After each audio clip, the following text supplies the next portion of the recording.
Good laziness. Build empires, bad laziness. Breed decay. Let's talk about those human quirks that shapes everything from our daily grind to the fate of entire civilizations. We're talking about laziness today, the good, the bad, and how it fuels the engine of human progress or drags us into the abyss. I've been pondering this for a while, pulling together thoughts from history and real-world patterns, and it's fascinating how something we all experience can swing so wildly between creation and destruction.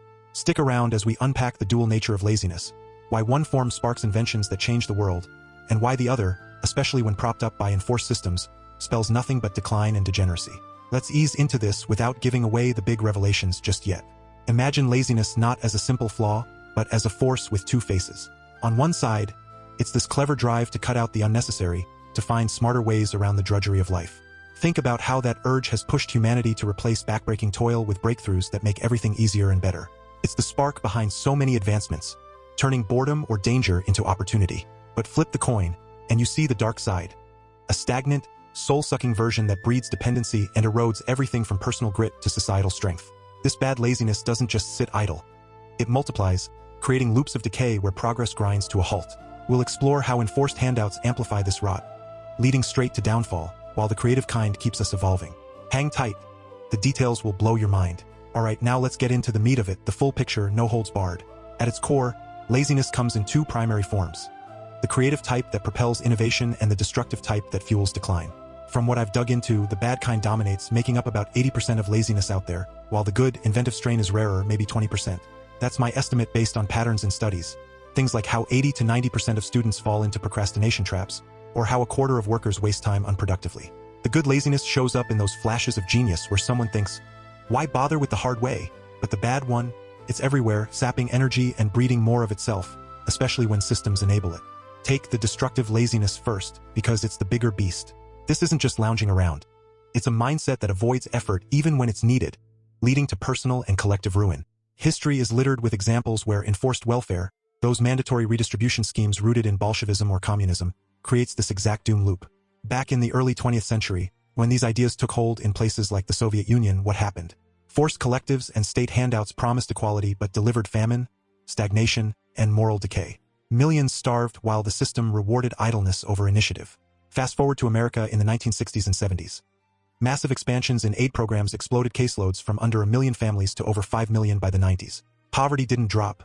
It morphed into intergenerational dependency. Single-parent homes skyrocketed, kids grew up in chaos and degeneracy. Think rising crime, drug abuse, broken communities, followed like clockwork. Enforced welfare isn't compassion. It's core evil, stripping away the drive to build and replace it with entitlement.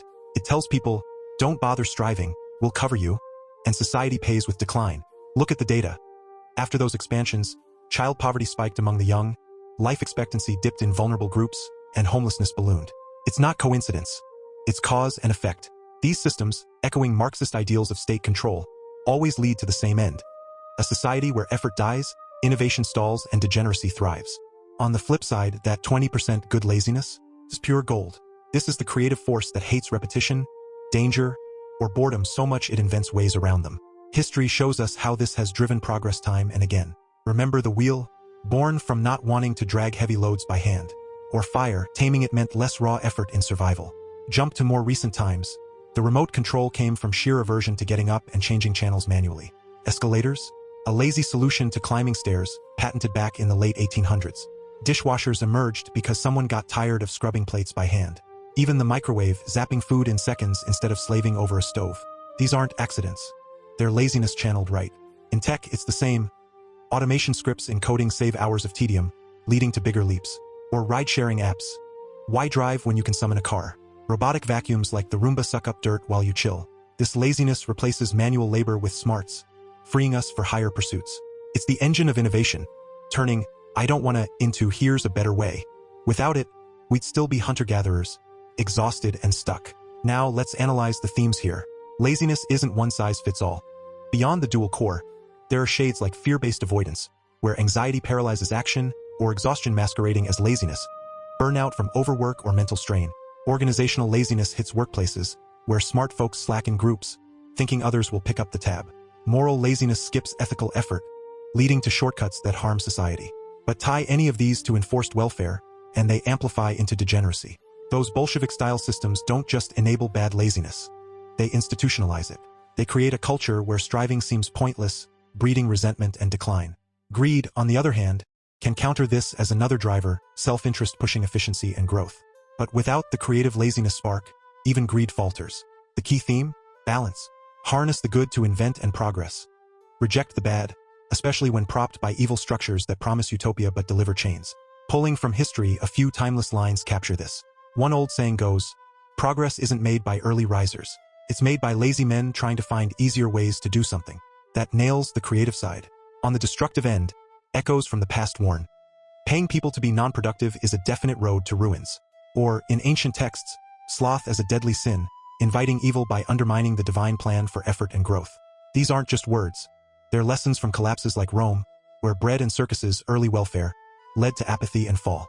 Wrapping this up, embrace that creative laziness. Let it push you to innovate, automate the boring, and build better. But fight the destructive kind tooth and nail, especially by dismantling those enforced welfare traps that drag everyone down. History proves they lead only to decline and degeneracy. Choose progress over the doom loop. Your future depends on it. Go invent something lazy today. Stay productive. Stay free.